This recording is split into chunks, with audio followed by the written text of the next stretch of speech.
নমস্কার বন্ধুরা, সোমা কিচেন বাংলায় আপনাদের সবাইকে স্বাগত জানাই। আমার সকল বন্ধুদের জানাই শুভ জন্মাষ্টমী উপলক্ষে আগাম শুভেচ্ছা ও ভালোবাসা। অন্য দিনের মতো আজও আমি একটি দারুণ রেসিপি নিয়ে চলে এসেছি, তালের ফুলুরি। তাল ছাড়ানো থেকে শুরু করে তালের কিভাবে পাল্প বের করবেন তা আমি আজ এই ভিডিওতে শেয়ার করব। ঠিকঠাক উপকরণে সঠিক পদ্ধতি মেনে এই রেসিপি করে দেখাবো। আপনারা খুব সহজেই বানিয়ে নিয়ে গোপালকে ভোগ নিবেদন করতে পারবেন। তার জন্য সম্পূর্ণ ভিডিওটি দেখতে হবে। আমার চ্যানেলে নতুন বন্ধুদের কাছে অনুরোধ, আমার চ্যানেলটিকে সাবস্ক্রাইব করবেন, আর ফেসবুক বন্ধুদের কাছে অনুরোধ, পেজটিকে ফলো করবেন।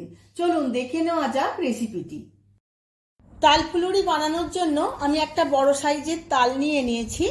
এবার তালটা ছাড়িয়ে তালটা কেড়ে নেব। আমি একটা স্ট্রেনার দিয়ে তালটা কেড়ে নিচ্ছি। এইভাবে সমস্ত তালটা আমার কাড়া হয়ে গেছে। এতটা পরিমাণে আমার তালের পাল্প বেরিয়েছে। এবার তালের পাল্পটা আমি ছাঁকনি দিয়ে ছেঁকে নেব। সমস্ত তালের পাল্পটা আমি একটা ছাঁকনির সাহায্যে ছেঁকে নেব। তালের পাল্পটা খুব ঘন, ছাঁকনিতে এমনিতে পড়বে না। আমি একটা চামচ নিয়েছি, চামচের সাহায্যে এইভাবে চেপে চেপে তালের পাল্পটা ছাঁকতে হবে। তালের পাল্পের মধ্যে রোঁয়াগুলো ছাঁকনির মধ্যে আটকে যাবে।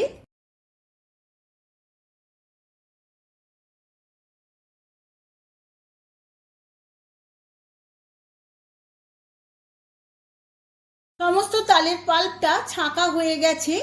এবার আমি জাল দিয়ে নেব। তার জন্য একটা ফ্রাই প্যান বসিয়ে নিয়েছি। ফ্রাই প্যানের মধ্যে সমস্ত পাল্পটা আমি নিয়ে নেব। গ্যাসের ফ্লেমটা মিডিয়াম রেখে 30 মিনিট আমি জাল করে নেব। এই সময় খুন্তি বা স্প্যাচুলার সাহায্যে সমানে নাড়াচাড়া করে নিতে হবে, কারণ ঘন জিনিস না হলে নিচে লেগে যাবে। আপনারা যদি ভালো করে জাল করে ফ্রিজে রেখে দেন তাহলে বহুদিন পর্যন্ত এই তালের পাল্পটা খেতে পারবেন বা বিভিন্ন রকম রেসিপি বানাতে পারবেন। এই দেখুন, আমার 30 মিনিট জাল করা হয়ে গেছে। এবার আমি গ্যাসের ফ্লেমটা অফ করে দেব।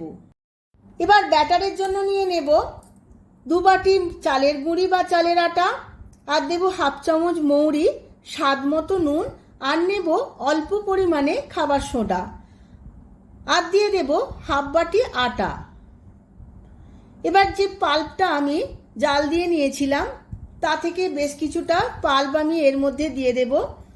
প্রয়োজন পড়লে আরও একটু দিতে হবে। এবার দিয়ে দেব গুড়।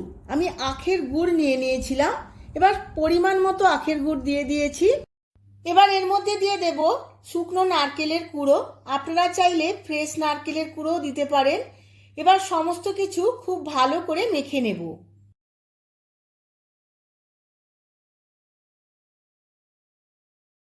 আমার ফুলুরির জন্য ব্যাটারটা রেডি হয়ে গেছে। এবার সেট হয়ে যাবার জন্য আমি 10 মিনিট রেস্টে রেখে দেব। কিছুক্ষণ রেস্টে রাখার পরে আমার খুব সুন্দরভাবে সেট হয়ে গেছে। এবার একটু জল নিয়ে নিয়েছিলাম বাটিতে, হাতটা জলে ডুবিয়ে এইভাবে গরম তেলের মধ্যে মুঠো করে ফুলুরিগুলো ছাড়তে হবে। এইভাবে ছাড়লে খুব গোল গোল করে ফুলুরিগুলো রেডি হবে। দেখে নিন বন্ধুরা, এইভাবে তালের ফুলুরি তেলের মধ্যে ছাড়লে একদম পারফেক্ট তালের ফুলুরি রেডি হবে। এই সময় গ্যাসের ফ্লেমটা হাই টু মিডিয়াম রেখে সমানে ছান্তার সাহায্যে নেড়ে যেতে হবে, না হলে একটার উপর একটা চেপে যাবে, তখন খুব একটা দেখতে ভালো লাগবে না। ফুলুরিগুলো আমার লাল লাল করে ভাজা হয়ে গেছে। দেখুন বন্ধুরা, কত সুন্দর ছাড়া ছাড়া হয়েছে। যদি সঠিক পরিমাণ এবং সঠিক উপকরণ আপনারা ঠিকঠাক দেন, একদম দারুণ সুন্দর ফুলুরি হবে। দেখুন, সমস্ত ফুলুরিগুলো আমার রেডি হয়ে গেছে। এবার তেল ছেঁকে তুলে নিলাম। আবারও আমি কিছু ফুলুরি এই তেলের মধ্যে দিয়ে দেব এই একই পদ্ধতিতে। এইভাবেই আমি সমস্ত ফুলুরিগুলো ভেজে নেব। আমি সার্ভ করে নিয়েছি। এইরকম খাস্তা মুচমুচে তালের ফুলুরি আপনারাও বাড়িতে বানিয়ে নিন আর ভগবানের কাছে ভোগ নিবেদন করুন। ভিডিওটা যদি ভালো লেগে থাকে ভিডিওটিতে প্রচুর প্রচুর লাইক, শেয়ার, কমেন্ট করবেন। আজ তাহলে আসি, আবার দেখা হবে পরবর্তী ভিডিওতে নতুন আরও একটি রেসিপি নিয়ে। ধন্যবাদ।